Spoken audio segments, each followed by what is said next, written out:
Bismillahirrahmanirrahim. Assalamualaikum warahmatullahi wabarakatuh. Alhamdulillahirabbil alamin.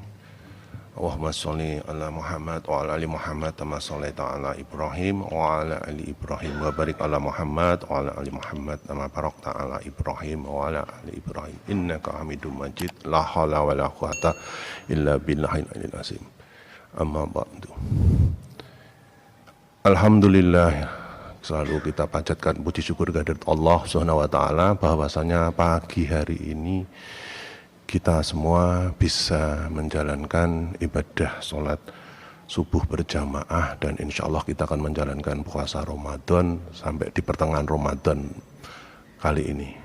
Ini semua tanpa ridho dari Allah Subhanahu wa taala tidak mungkin kita bisa menjalani ritual ibadah ini dengan baik. Banyak saudara-saudara kita yang saat ini sedang dirawat di rumah sakit, sehingga mereka tidak bisa menjalankan ibadah dengan baik. Kita syukuri nikmat Allah ini.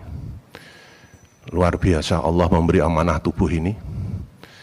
Tadi malam, sebentar. Oh ya, terima kasih.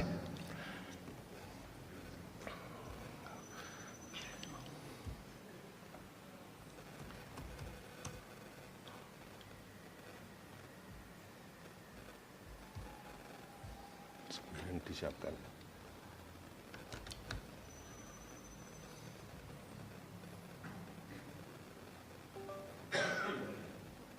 Mohon maaf nih sambil menyiapkan presentasi. Kita lanjutkan. Jadi marilah kita syukuri nikmat Allah yang luar biasa ini. Maka selalu kita harus mengucap syukur alhamdulillah. Salawat dan salam selalu kita haturkan kehadirat junjungan kita Nabi besar Muhammad Sallallahu Alaihi Wasallam yang selalu kita nantikan syafaatnya di akhir zaman. Semoga nanti kita bisa menjadi pengikutnya sampai akhir zaman. Dan pada kesempatan kali ini perkenankan kita akan sedikit membahas tentang nikmat Allah yang berupa kesehatan ini yang kita kaitkan dengan puasa. Mohon maaf ini masih belum nyambung.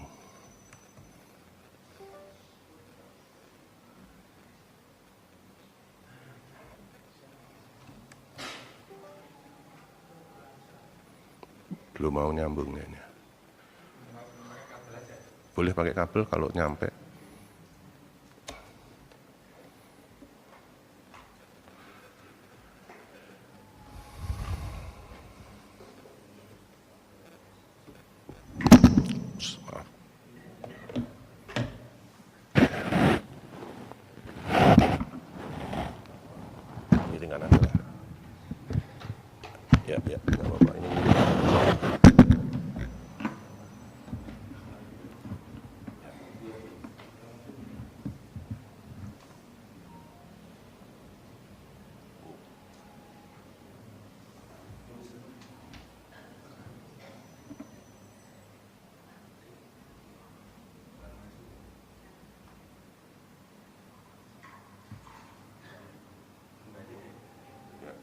Oke, alhamdulillah.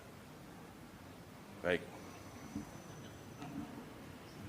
Baik, kita lanjutkan. Apakah puasa ini baik untuk kesehatan? Insya Allah, Allah membuat sebuah aturan untuk hamba-hambanya ini pasti yang terbaik.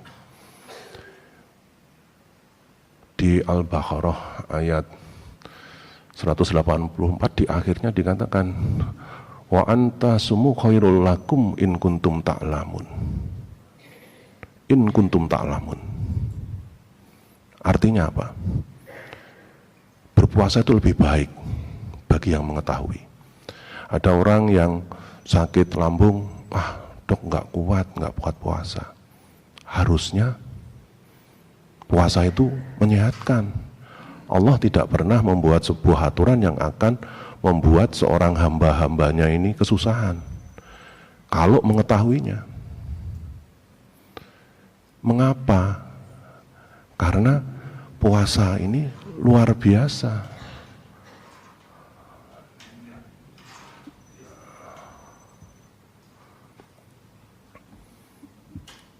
Dari puasa inilah salah satu hadis juga mengatakan Rasulullah pernah bersabda bahwa setiap sesuatu itu ada zakatnya, dan zakatnya tubuh ini adalah berpuasa. Artinya apa? Artinya dengan berpuasa ini cara kita untuk menzakati tubuh ini. Mohon maaf Bapak Ibu semua, Bapak Ibu kalau punya kendaraan sering di servis enggak? Servis enggak? Punya motor di servis enggak? Di servis ya. Kenapa di servis? Biar enggak macet, enggak rewel, digunakan nyaman. Ada enggak servis tubuh? Ada yang juga menerima servis tubuh manusia gitu, ada enggak? Rumah sakit kan sakit. Servis itu kan belum tentu sakit, kan mencegah sakit. Ada enggak? Nah, puasa inilah sebetulnya cara tubuh kita diservis. Itu maksud Allah mengapa mengatakan di Al-Baqarah tadi, berpuasa itu lebih baik bagi yang mengetahui. Mengapa? Ya karena dengan berpuasa ini kita sedang menservis tubuh kita. Coba kalau Bapak Ibu hitung detak jantung Bapak Ibu dalam 1 menit, kira-kira kan sekitar 80 kali per menit gitu ya. Dalam 1 jam, terus kalikan dalam 1 hari. Kurang lebih jantung kita itu dalam 24 jam berdetak 115.000 kali. Bayangkan kalau jantung ini berhenti 5 menit saja karena kelelahan, 115.000 kali per menit kan kesel nggih nek saben dina ngaten nggih. Kira-kira nek jantungnya meh istirahat sekedap ngeten saged mboten? Mboten saged nggih. Langsung dibawa ke rumah sakit kan karena jantung berhenti sejenak. Nah, itulah mengapa kita penting untuk menjaga tubuh ini. Wong mobil kali motor mau diservis kok, masa tubuh tidak kita servis? Maka Rasulullah pernah bersabda, zakatnya tubuh itu apa? Zakatnya tubuh itu apa? Puasa. Maka mengapa kita mendapatkan banyak ajaran untuk berpuasa, baik yang sunnah maupun yang wajib seperti saat ini? Karena apa? Allah itu telah mengamanai tubuh ini dengan sempurna. Tadi saya katakan, jantung berdetak kurang lebih 115.000 kali dalam 24 jam tanpa berhenti. Ginjal kita kecil, hanya sekitar 10 cm panjangnya. Kita punya 2 ginjal. Fungsinya apa?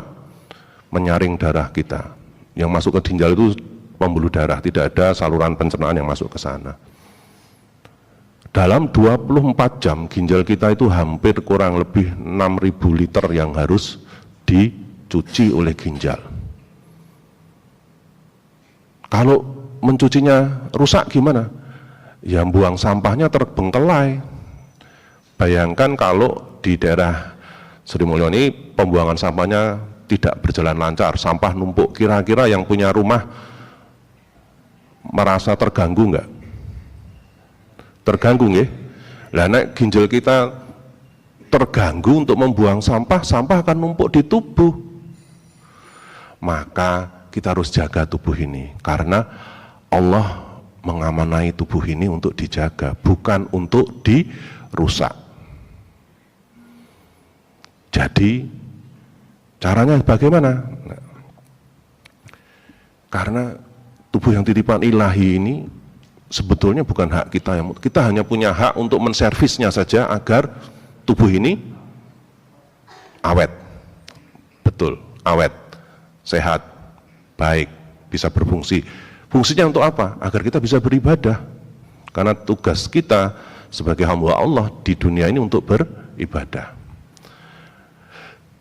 Karena apa? Kelak kemudian hari di surat Al-Isra ayat 36 jelas mengatakan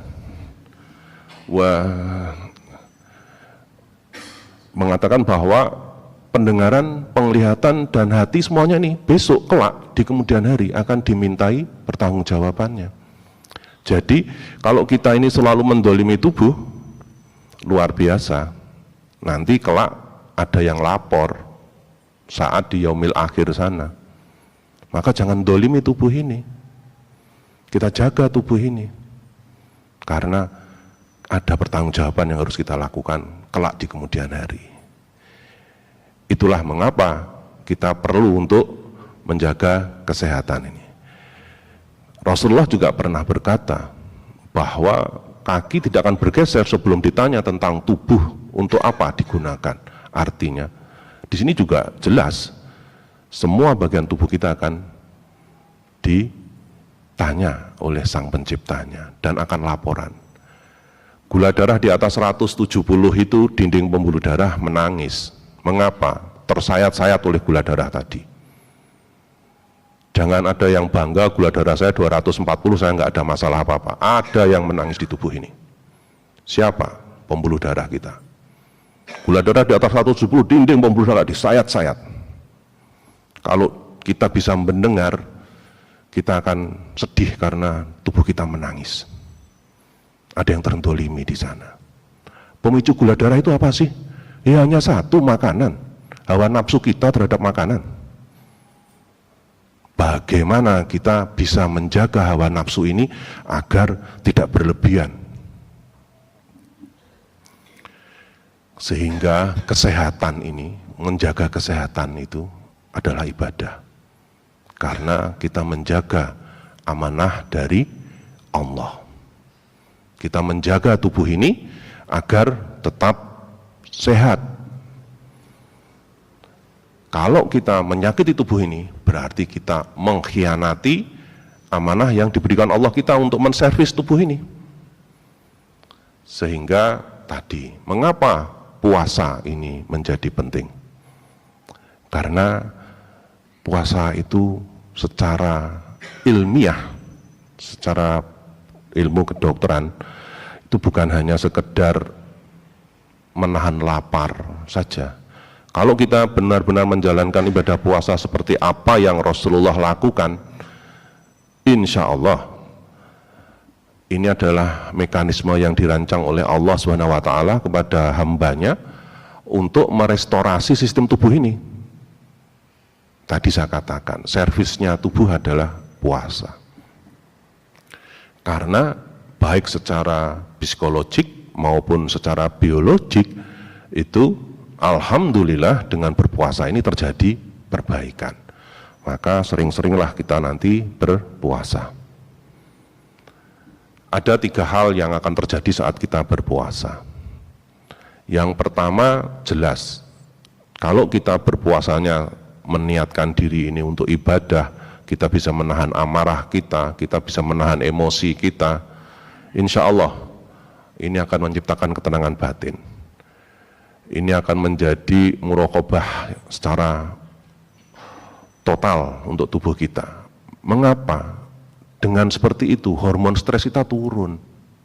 Kita punya namanya hormon kortisol, itu hormon stres. Kalau kita sedang marah, kortisol kita naik.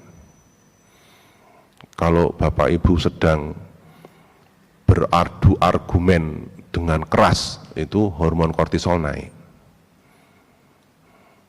Hormon kortisol kadang-kadang diperlukan. Misalnya kalau Bapak Ibu ketemu harimau di jalan gitu, bisa lari secepat pelari 100 meter tercepat di dunia itu karena hormon kortisol. Bisa lompat lubang yang selebar 7 meter, kalau diulangi lagi tidak bisa. Itu siapa yang membuat seperti itu? Hormon kortisol. Meningkat dengan tajam. Tapi kalau berlebihan, itu bahaya. Tensi kita bisa naik, gula darah kita bisa naik. Maka dengan berpuasa ini, insya Allah dengan kendali emosi tadi, hormon kortisol akan turun. Kemudian yang kedua, dengan berpuasa inilah tadi servis di tubuh yang secara seluler itu akan terjadi. Ada namanya proses autofagi. Autofagi itu apa? Semua sel tubuh kita itu punya waktu, punya umur. Kita juga punya umur. Tubuh kita punya ketentuan yang sudah ditentukan oleh Sang Penciptanya, oleh Allah. Sel darah merah itu tidak akan pernah lebih dari 120 hari. Setelah 120 hari harus husnul khotimah. Tidak mungkin sel darah merah, saya minta 125 hari, tidak bisa. Itu ketentuan Allah. 120 hari selesai. Tapi apakah bersama-sama? Tidak. Kita punya 34 triliun sel. Sehingga dalam tubuh ini, kalau di total dengan seluruh penduduk dunia, masih lebih banyak sel tubuh kita. Seluruh dunia itu hanya 12 miliar. Tubuh kita 34 triliun sel. Luar biasa ciptaan Allah ini, yang dititipkan ke kita untuk dijaga. Setiap detik, seberapa detik malah, ada satu sel yang harus diganti. Semuanya, sel kulit, sel otot, sel jantung, sel otak, sel darah, akan ada yang diganti. Ada yang usianya hanya 2 jam, ada yang usianya 8 jam, ada yang usianya sampai 20 tahun. Setiap sel beda-beda. Itu ketentuan. Siapa yang membuat ketentuan? Yang menciptakan. Siapa? Allah SWT. Nah, saat-saat tertentu sel-sel tadi sebelum waktunya sakit. Sama seperti kita. Ada sakit bisa karena gaya hidup kita, selnya jadi sakit. Umpamanya sel darah merah tadi, karena situasi tubuh banyak infeksi, sel darah merah baru berusia 80 hari sudah sakit. Fungsi sel darah merah untuk apa? Membawa makanan dan membawa oksigen. Selalu saya katakan sel darah merah itu sel yang berperan untuk logistik tubuh ini. Dia membawa ibarat truk, 2 kotak membawa makanan, 2 kotak membawa oksigen. Oksigen untuk apa? Itu LPG-nya tubuh untuk memasak. Kalau nggak ada oksigen, makanan tidak bisa dimasak di dalam sel. Maka sel darah merah membawa dua-duanya. Mengirim ini ke sel yang 34 triliun tadi, memberi makan ke sel, masak selnya, kita bisa dapat energi. Kita bisa bernafas, kita bisa beraktivitas. Karena sel darah merah mengirim makanan. Nah, pada kondisi perang, karena ada infeksi, karena ada penyakit-penyakit tertentu, sel darah merah menjadi rusak. Harusnya usianya 120 hari, baru 80 hari sudah rusak. Efeknya apa? Tidak bisa membawa makanan dengan sempurna. Kalau kita punya truk, truknya rusak, kemampuan daya angkutnya menurun enggak? Pasti menurun. Sama. Nah, puasa ini adalah cara tubuh untuk mengganti truk-truk yang rusak ini menjadi truk yang baru. Prosesnya namanya apa? Autofagi. Itu terjadi kalau kita berpuasa minimal 12 jam. Kemudian yang tidak kalah pentingnya, ternyata dengan berpuasa ini, tentara tubuh kita yang menjaga kita ini juga akan terjadi regenerasi. Tentara kalau habis perang, ada yang cacat. Kan tidak bisa perang lagi kalau cacat. Maka tubuh punya kemampuan untuk mengganti tentara-tentara kita yang cacat itu tadi. Bagaimana caranya? Dengan berpuasa. Maka luar biasa sebetulnya kalau ada yang mengetahui bahwa puasa itu menyehatkan. Bahkan untuk penderita keganasan, obat terbaiknya apa? Puasa. Karena puasa meningkatkan NK sel. Nanti kita akan melihat apa itu NK sel. Sehingga dalam dunia kedokteran kita mengenal ada psikoneuroimunologi, bagaimana konsep pikiran itu juga akan mempengaruhi daya tahan tubuh. Sehingga kalau kita bisa khusyuk beribadah, apapun ibadahnya termasuk ibadah sholat maupun ibadah puasa, insya Allah itu akan memberikan energi positif bagi tubuh kita. Sehingga puasa tadi jelas ini akan membantu untuk meredam stres dengan menurunkan hormon kortisol, meningkatkan kecerdasan secara emosional. Ternyata dengan menurunkan stres itu otak terjadi perbaikan. Jadi Bapak Ibu, sering-seringlah bersolawat, sering-seringlah berzikir. Untuk apa? Mengurangi stres. Kalau stresnya terus-terusan, yang terdampak siapa? Tadi hormon kortisolnya kan naik kalau kita stres. Tekanan darah akan naik, gula darah akan naik. Yang lainnya apa? Sel-sel otak yang harusnya terjadi perbaikan autofagi tadi tidak akan terjadi. Jadi kalau puasa jangan terpaksa atau ikut-ikutan. Puasanya harus dilandasi lillahi ta'ala, bahwa kita ingin berpuasa karena Allah. Jangan berpuasa karena koncone poso, melu-melu poso gitu ya. Jangan. Kita hanya dapat nanti lapar dan dahaga saja, tidak dapat apapun, termasuk tadi untuk tubuh juga enggak dapat apapun karena terpaksa. Maka penting kita berpuasa dengan sepenuh hati. Memang awalnya sulit. Semua kalau belum pernah terbiasa berpuasa, awalnya minggu pertama itu pasti akan terjadi penyesuaian. Sampai nanti minggu terakhir, kalau boleh berharap Ramadannya ditambah. Duh ya Allah, kok sudah mau selesai Ramadannya, baru nikmat-nikmatnya, ya Allah, boleh ditambah sebulan lagi gitu ya. Gitu. Ya, kita berdoa semoga tahun depan kita bisa bertemu dengan bulan Ramadan yang akan datang, begitu kan, seperti amin amin ya robbal alamin. Ya. Ini tadi saya katakan, puasa itu luar biasa untuk semua orang, termasuk pada orang-orang yang sakit. Mengapa NK sel kita naik? Siapa sih NK sel itu?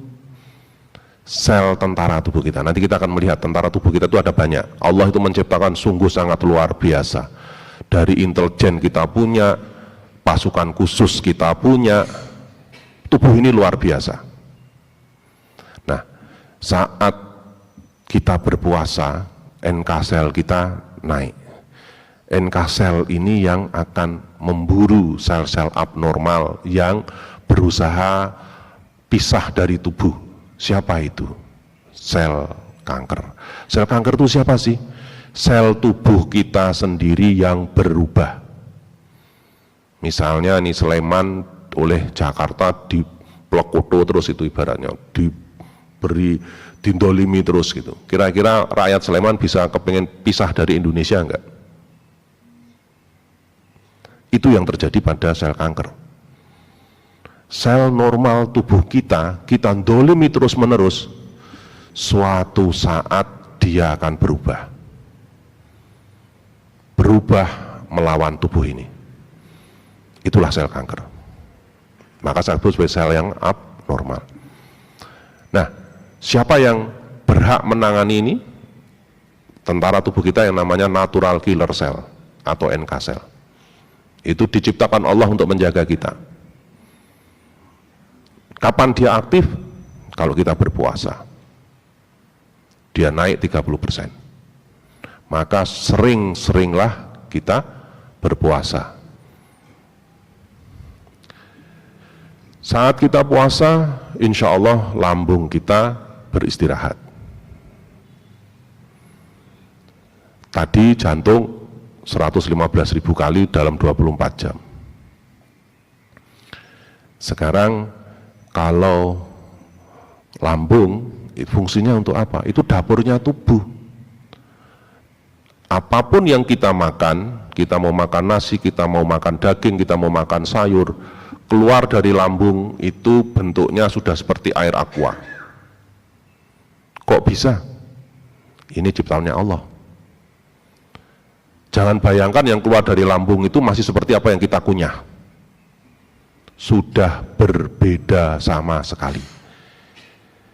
Contoh yang paling gampang kalau kita melihat seekor ular piton makan kambing. 3 bulan lagi, sembelih itu ular piton, ada bekas kambingnya enggak? Hilang. Kemana bekas kambing? Diapakan oleh tubuhnya ular? dicerna oleh lambungnya ular. Ular langsung menelan makanannya. Mengapa? Allah tidak memberikan kelenjar ludah pada ular tadi, sehingga ular menelan makanan tadi. Butuh 3 bulan untuk menghancurkan seekor kambing pada lambungnya ular. Ular memiliki lambung yang sangat kuat, sehingga sangat yakin bahwa ular tidak ada sakit lambung. Gak pernah periksa soalnya ya. Nek ulone periksa medeni malah. Ya, karena memang lambungnya ular sangat kuat. Tapi coba bayangkan seekor ular kalau sedang makan kambing, meh digebuki, meh dicekel, insya Allah ularnya diam saja kan? Nggak bisa melari. Semua energinya ada di lambung, sehingga dia diam, nggak bisa berkutik. Itulah mengapa kalau kita puasa, insya Allah lambung kita istirahat. Maka saya katakan orang sakit lambung bisa berpuasa, insya Allah baik. Untuk apa? Lambungnya biar beristirahat. Kok sakit perut? Masalahnya bukan saat berpuasanya, saat berbukanya. Maka kita ini dilengkapi Allah kelenjar ludah. Salah satu makhluk Allah yang menggunakan kelenjar ludah dengan baik itu contohnya siapa? Sapi. Sapi itu mengunyahnya luar biasa, lama, karena dia punya kelenjar ludah. Kita diberi kelenjar ludah, tapi cara makan kita kayak ular. Bener gak? Lambung kita bukan lambung ular. Kita diberi kelenjar ludah. Untuk apa? Ya digunakan, jangan disia-siakan ciptaan Allah ini. Ini yang seringkali membuat kita mendolimi tubuh ini. Kunyahlah kayak Rasulullah. Rasulullah itu mengunyah lama.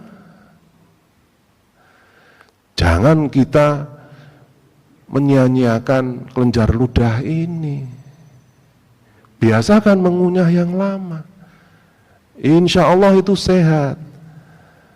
Nah, saat kita puasa, energi yang digunakan untuk lambung tadi digunakan tubuh untuk patroli membersihkan sel-sel tubuh yang rusak. Siapa yang bekerja? Sel tentara tubuh kita. Sehingga nanti kita akan melihat ada proses pembersihan dalam tubuh kita saat kita berpuasa. Ini tadi saya lanjutin aja. Nah, inilah tentara tubuh kita. Yang pertama itu namanya makrofag. Siapa itu makrofag ciptaan Allah ini? Fungsinya untuk apa? Memakan semua makhluk asing yang masuk tubuh kita. Kita kemasukan bakteri, siapa yang bertugas agar kita tidak terinfeksi? Makrofag. Ngapain makrofag? Dimakan itu bakteri oleh tentara tubuh ini. Untuk dia apa? Dihancurkan. Ciptanya siapa ini? Ciptanya Allah. Ada virus, dimakan oleh si makrofag ini. Kita punya intelijen. Siapa namanya? Sel dendritik. Mengapa intelijen? Kalau ada makhluk asing, ada sel-sel rusak, itu akan ditempeli dendritik, memberi tanda. Lapor kepada makrofag ataupun kopasusnya, yaitu sel limfosit. Ini ada makhluk asing, ditempeli sama si dendritik.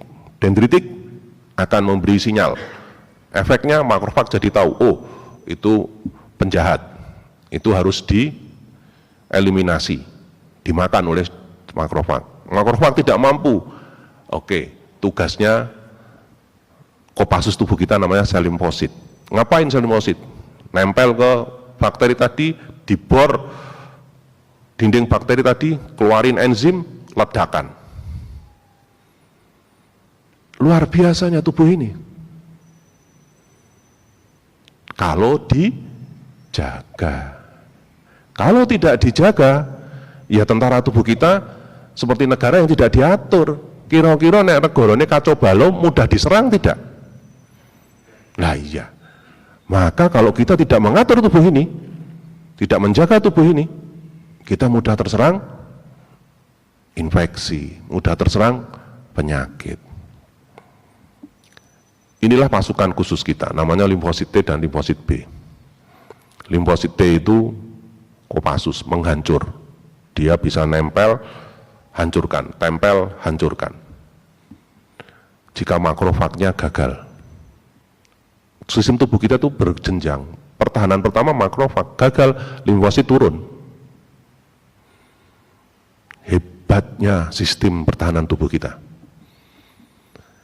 Kita punya sekolahannya yang melatih, namanya limfosit B. Itu akademinya. Kalau kita divaksin, itu yang dilatih limfosit B-nya. Untuk apa? Berlatih mengenal. Sehingga dia bisa mendidik tentara tubuh kita untuk mengenali kalau ketemu virus atau bakteri tersebut. Itu limfosit B. Itu adalah guru-gurunya tentara tubuh kita. Sehingga lengkap nih sistem pertahanan tubuh kita. Sekolahannya ada, pasukannya ada, dari yang paling rendah sampai yang khusus, punya intelijen juga, dan punya pasukan khusus untuk melawan sel kanker yang namanya NK sel. Untuk melawan sel-sel yang balelo, yang terinfeksi, terus kemudian menjadi sarang dari virus ataupun bakteri. Siapa yang bertugas? NK sel. Selengkap itu sistem pertahanan tubuh kita. Betapa luar biasanya Allah menciptakan tubuh ini. Masya Allah, subhanallah. Maka jangan sia-siakan Allah yang telah memberikan amanah tubuh ini dengan tidak baik. Maka kita jaga tubuh ini. Saat kita berpuasa, insya Allah minggu pertama, sel-sel yang rusak tadi diganti. Kita sudah masuk minggu kedua, ini proses autofagi, penggantian sedang berjalan. Kalau kita berpuasanya dengan benar. Kita biasakan tadi makan yang baik, mengunyah yang baik. Nanti kita lihat bagaimana saat berbuka, bagaimana saat sahur. Kemudian nanti minggu ketiga, mulai ada namanya stimulasi untuk stem cell memperbaiki sel-sel yang rusak tadi. Dan minggu keempat itu puncaknya. Maka kalau di akhir di akhir puasa Ramadan itu kita menjadi fitri kembali, sebetulnya secara medis ini akan terjadi juga perbaikan sempurna dari sistem imun tubuh kita. Tentara tubuh kita akan kembali sempurna dengan catatan kita puasanya betul-betul yang baik. Yang seperti apa? Yang seperti Rasulullah contohkan. Itu akan terjadi regenerasi sel yang optimal, insya Allah. Tadi ini autofagi yang menemukan kebetulan bukan orang Islam, orang Jepang. Saya agak heran, orang Jepang kalau belajar Al-Quran ya, banyak sekali mereka meneliti apa yang biasa kita lakukan. Mengunyah tadi diteliti oleh orang Jepang. Autofagi ini yang menemukan orang Jepang juga, padahal yang menjalani puasa orang Islam. Ya, mungkin mereka mendalami Islam juga, teman, diam-diam gitu ya. Mudah-mudahan mereka banyak mendapat hikmahnya dan menjadi Islam gitu ya. Amin. Karena ini sebetulnya kan luar biasa. Ini adalah mekanisme yang seharusnya seorang muslim lakukan. Ya, ini tadi saya katakan, autofagi itu apa? Auto itu diri, pagi itu makan. Jadi bagaimana proses evolusioner di dalam sel terjadi perbaikan sel-sel tubuh kita. Saya agak cepat ini sudah mau. Prosesnya diawali dari inisiasinya apa? Puasa. Tidak ada makanan apapun, mulai terbentuk nanti apa yang disebut sebagai fagofor. Itu adalah sel yang khusus untuk melakukan proses autofagi, membentuk namanya autofagosum. Jadi dia akan mencari sel-sel yang sudah rusak, yang belum husnul khotimah, karena kalau husnul khotimah kan nunggu 120 hari misalnya, baru 8 bulan dia husnul khotimah kan di saat itu. Nanti diganti dengan sel yang baru. Diapakan tuh kalau husnul khotimah itu oleh tubuh sel bukan semuanya akan dibuang. Yang bisa diambil kembali akan didaur ulang. Itu hebatnya tubuh. Protein itu dibutuhkan, protein akan diambil kembali. Kalau yang sudah rusak, buang. Lewat mana? Ginjal, lewat hati, atau lewat paru-paru. Organ pembuangan utama kita ginjal, yang nomor 2 adalah hati. Sehingga kalau kita berpuasa sekitar 13-14 jam, ini akan menurunkan kadar gula darah dan mengaktifkan pemicu protein yang memicu untuk pertumbuhan dan sensor untuk mengaktifasi autofagi ini. Ini akan terjadi setelah kita berpuasa minimal 12 jam. Baru akan proses terjadi. Jadi kalau puasanya beduk, ya belum terjadi ya. Masa sih kita puasanya beduk ya? Ya puasanya baru sampai sore. Nah, itu sudah lebih dari 12 jam. Proses autofagi akan berjalan. Jadi saya katakan nanti 12 jam inilah mulai aktivitas autofagi berjalan. Optimal setelah 14 jam. Berarti saat setelah asar. Setelah asar itu insya Allah tubuh kita sudah mulai proses autofagi. Nah, agar proses ini berjalan baik, ya tadi, mengapa kalau pas asar kadang kita merasa lebih segar menjelang berbuka? Bukan seger karena meh buka, wah alhamdulillah wis nyiapke maka meh buka gitu ya. Bukan, tetapi karena memang secara alamiah di tubuh kita proses autofaginya sudah berjalan. Proses perbaikannya sedang berjalan, sehingga rasanya bar asar itu kok, aduh kok luwih seger ya. Nah, nek luwih lemes, nah itu masih dipertanyakan ini. Kenapa nih? Mau nopo, mau sahure nopo, bukane nopo, sehingga proses itu tidak bisa berjalan dengan optimal, gitu ya. Inilah saya katakan 12-14 jam itu jendela waktu emasnya, di mana proses autofagi ini bisa berjalan dengan baik. Ini siklus harian sel tubuh kita. Saat tadi kita sahur, terus menjalankan sholat subuh ini, bagi tubuh cadangan energinya sedang diisi. Tadi habis sahur, kita mengisi cadangan energi tubuh kita. Dan sistem imun sedang istirahat. Karena kita sedang mengisi energi. Tentara istirahat dulu dong, gitu ya.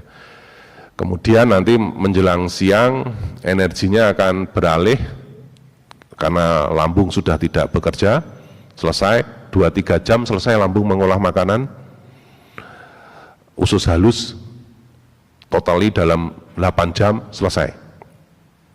Tadi yang saya katakan cairan yang berwarna jernih tadi akan dia sedot oleh usus halus, disebar ke seluruh tubuh, dibagikan ke 34 triliun sel tadi.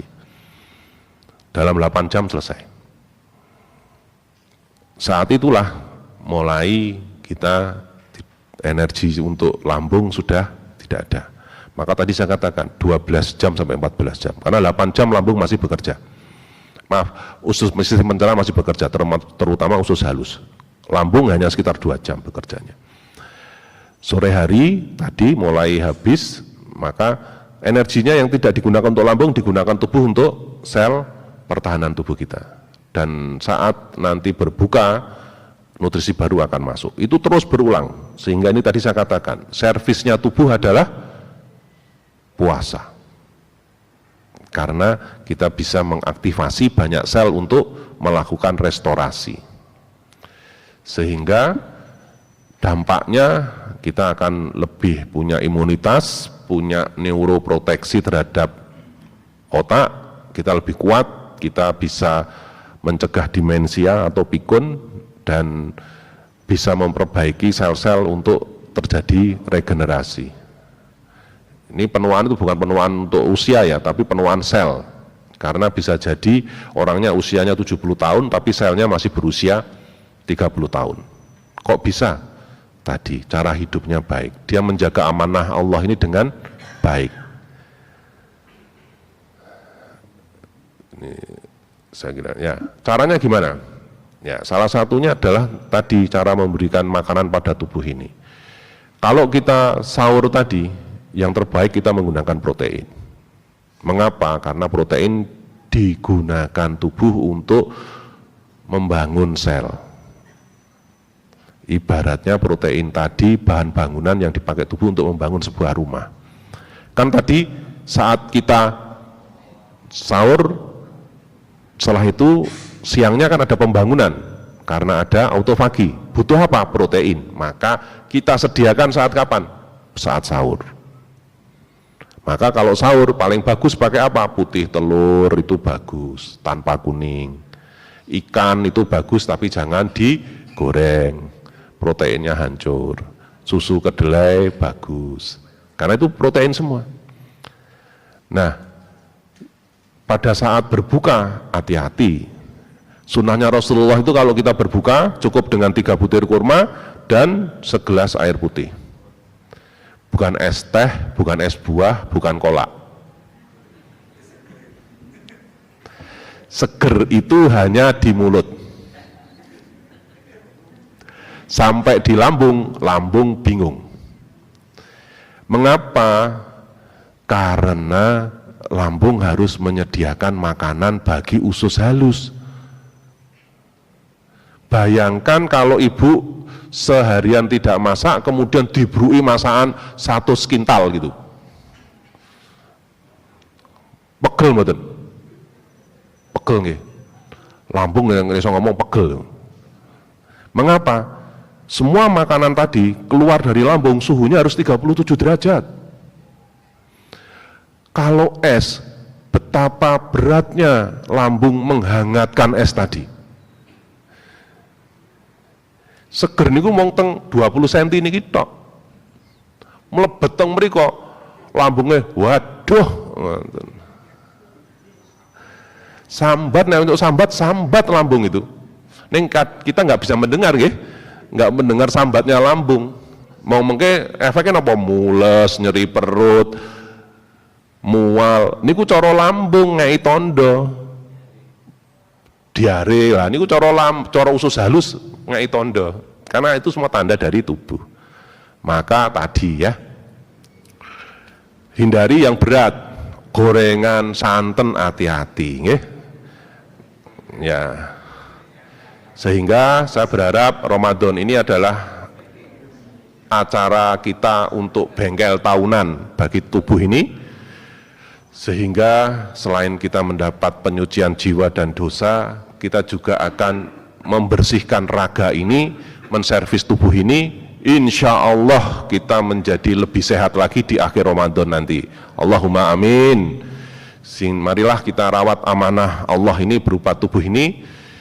Ya Allah, mudah-mudahan sehatkan tubuh kami ini, kuatkan ibadah kami, jauhkan kami dari penyakit yang melemahkan kami dalam beribadah kepadamu ya Allah. Terima kasih. Billahi taufiq wa hidayah. Assalamualaikum warahmatullahi wabarakatuh.